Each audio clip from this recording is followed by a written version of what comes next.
Sementara itu, Satuan Reserse Narkoba Polres Aceh Besar kembali mengamankan seberat 702 kg ganja kering dari dua tersangka di wilayah hukum Polres Aceh Besar. Selain itu, dalam kesempatan yang sama, Satres Narkoba juga mengamankan satu orang diduga sebagai kurir narkoba jenis sabu. Kedua tersangka narkoba jenis ganja yang diamankan Satuan Reserse Narkoba Polres Aceh Besar tersebut yaitu M, warga Cot Sibate, Gampung Pieng Mengarah, Kecamatan Montasik.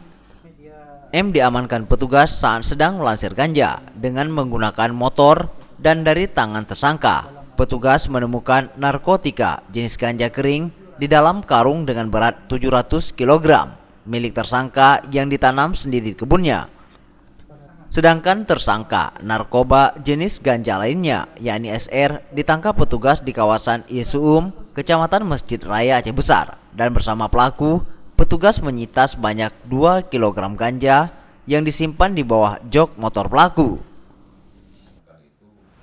Yang bersangkutan itu sedang melansir dari kebun menggunakan sepeda motor. Jadi yang dilansir itu baru sedikit waktu itu kita amankan. Setelah kita kumpulkan semua barang bukti yang termasuk yang ada di rumahnya, jadi kita tetapkan jadi 700, dan itu miliknya, dari hasil kebunnya sendiri. Namun setelah kita cek kebunnya memang sudah dipanen. Selain mengamankan dua orang tersangka narkoba jenis ganja, dalam kesempatan yang sama, Satres Narkoba Polres Aceh Besar turut juga mengamankan satu orang tersangka kurir narkoba jenis sabu di Kecamatan Cotgli. Dan dari tangan pelaku, petugas turut mengamankan sabu sebanyak 5 paket kecil dengan berat mencapai 6,39 gram. Udah kita geser lah.